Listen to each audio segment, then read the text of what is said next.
Bonsoir mesdames et messieurs, ravi de vous retrouver dans cette nouvelle édition. Demain c'est le 13 mai, première commémoration du 13 mai 1972 après la réhabilitation de l'hôtel de ville. Face aux menaces d'incendie, le nouveau bâtiment de l'hôtel de ville inauguré le 11 décembre dernier, les dispositifs de sécurité au niveau de ce bâtiment et de ses alentours seront renforcés, a promis le général Richard Ravalmanen.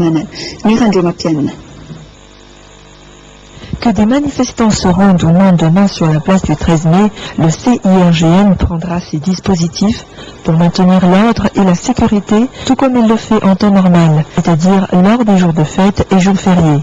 C'est le propos ce matin du numéro 1 du CIRGN, le général Ravalmanen, qui a fait le point sur la situation concernant un éventuel meeting sur ce lieu. Aucune autorisation de manifestation n'a été accordée pour la simple raison, dit-il, qu'il n'y a pas eu de demande officielle. Selon les informations parvenues à la gendarmerie, des personnes mal intentionnées envisagent de faire venir dans la capitale des éléments perturbateurs pour semer le trouble. Et compte tenu du fait que les armes et les munitions dérobées à Ivat restent encore introuvables, le CIRGN préfère rester prudent, même si le général Ravalmanen entend rester serein le jour du premier anniversaire de la place du 13 mai, après la reconstruction de l'hôtel de ville. J'ai confiance en la sagesse malgache, dit-il, que personne n'envisage de mettre le feu à l'hôtel de ville pour le détruire à nouveau dans l'esprit de faire tomber le régime, comme l'a claironné un des orateurs de Magro. Le général Ravalmanen a déclaré à la presse ce matin qu'il a convoqué cette personne pour le raisonner. Contrairement à l'annonce faite hier par le ministre de l'Enseignement supérieur sur la rentrée administrative prévue ce jour pour l'université d'Antananarivo et la fixation par chaque département de la rentrée pédagogique, le syndicat des enseignants-chercheurs refuse de reprendre les cours. Ils estiment que la date de la rentrée administrative devait être fixée par la conférence des présidents et la rentrée pédagogique par le conseil scientifique. Quant à l'annonce du paiement des indemnités de recherche et des heures supplémentaires et non des indemnités de risque qui ne pourront pas être payées cette année, avait fait remarquer le ministre de l'Enseignement supérieur. Les enseignants-chercheurs sont contre cette décision et exigent le paiement de ces indemnités de risque. Le président du CCS national a rappelé que ces indemnités ont été promises par l'État. Hier, le ministre a annoncé que les cours débuteront lundi pour la faculté de médecine. Quant aux lettres, une réunion des enseignants et des chefs de département devrait avoir lieu la semaine prochaine pour fixer le jour de la reprise des cours. Maintenant, place aux actualités internationales. En Espagne, un séisme de magnitude 5,1 a frappé la région de Lorca, dans le sud du pays. De nombreuses maisons et des bâtiments historiques ont été endommagés dans cette ville ancienne. Le tremblement de terre a fait 9 morts et des milliers de sans-abri. Reportage. En Espagne, le clocher de l'église San Diego, qui date du XVIIe siècle, n'a pas résisté. De nombreux édifices anciens de la ville historique de Lorca se sont écroulés, voitures écrasées, maisons lézardées, sous la force d'un séisme de magnitude 5,1 sur l'échelle de Richter. Ce tremblement de terre, qui a fait au moins 9 morts, a semé la panique dans la petite ville. 10 000 personnes ont été évacuées et plus d'une centaine hospitalisées. Il y a plus de 130 blessés, dont 3 assez sérieusement. Toutes ces personnes ont été évacuées vers l'hôpital de Murcie et parmi elles des enfants. Mais vous savez, le plus dramatique, c'est la mort de 9 personnes. La plupart des habitants, par crainte de réplique, ont passé la nuit sur des places, des stades ou des parkings. Au matin, de petits groupes de rescapés se sont réunis à l'écart des ruines. Les autorités locales distribuent couverture, eau et aliments aux sinistrés. Les dégâts matériels sont très importants, mais le bilan ne devrait pas s'alourdir. La région de Murcie, en bordure de la Méditerranée, est une région où les risques sismiques sont élevés. Ce tremblement de terre est le plus meurtrier enregistré en Espagne depuis 1956. Certains ont eu beaucoup de chance. C'était effrayant car nous avions peur de subir une nouvelle réplique. Les enfants ont souffert du froid. Ma maison est brisée, le toit est cassé, toute la maison est détruite. Nous ne pouvons plus habiter là-bas, nous étions au 10e étage. Il faisait froid, les couvertures ont été distribuées vers 4 heures du matin. Une unité militaire d'intervention de 225 hommes a été dépêchée sur place et le Parlement de Strasbourg a observé une minute de silence à la mémoire des victimes en Espagne. Dans le monde, en bref, la 64e édition du Festival de Cannes a ouvert aujourd'hui. Au bout de 15 jours, on saura qui sera le film qui obtiendra la Palme d'Or. Au Japon, une nouvelle fuite radioactive a été détectée au niveau de la centrale de Fukushima. À Bruxelles, les 27 ministres européens de l'Intérieur se réunissent notamment pour discuter de l'espace Schengen. Et enfin, au Yémen, les affrontements entre manifestants et forces de l'ordre ont fait près d'une vingtaine de morts. Reportage. Au Yémen, la répression vire au massacre, une vingtaine de tués en 24 heures. La plupart sont morts dans la nuit de mercredi à jeudi lors d'affrontements entre manifestants et policiers à Sanaa, la capitale. Des dizaines de blessés par balles affluent vers les hôpitaux. Selon des témoins, des tireurs embusqués ont ouvert le feu sur les contestataires après un rassemblement devant le siège de la présidence du gouvernement. Même scénario jeudi à Baïda, dans le sud du pays. Les opposants promettent pourtant de lutter jusqu'au départ du président Ali Abdallah Saleh, en poste depuis 33 ans. Les ministres de l'Intérieur des 27 pays européens sont réunis à Bruxelles ce jeudi. À l'ordre du jour, une éventuelle réforme des accords de Schengen.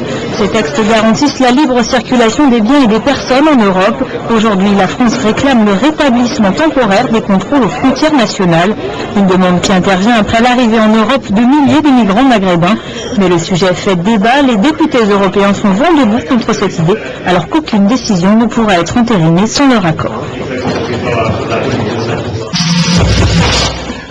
Nouvelle fuite radioactive à la centrale de Fukushima au Japon. Selon l'entreprise TEPCO, de l'eau contaminée s'échappe du réacteur numéro 1 pour se déverser dans l'océan. Depuis le séisme du 11 mars, les ingénieurs injectent des millions de tonnes d'eau dans les réacteurs pour tenter de les refroidir. Pour limiter la contamination alimentaire, le gouvernement japonais a ordonné l'abattage de tout le bétail, se trouvant dans un rayon de 20 km autour de la centrale. Coup d'envoi du 64e Festival de Cannes. Mercredi, le Gotha du cinéma mondial a monté les marches du célèbre palais. L'actrice française Mélanie Laurent a ouvert le festival et le cinéaste italien Bernardo Bertolucci a reçu une palme d'honneur, la première décernée dans toute l'histoire du festival. Elle récompense ce réalisateur qui n'a jamais obtenu la fameuse palme d'or, malgré le succès de son film Dernier Tango à Paris. Cette année, le jury est présidé par une légende du cinéma américain, Robert De Niro. Avec les autres jurés, il a 15 jours pour choisir la palme d'or parmi les 20 films en compétition.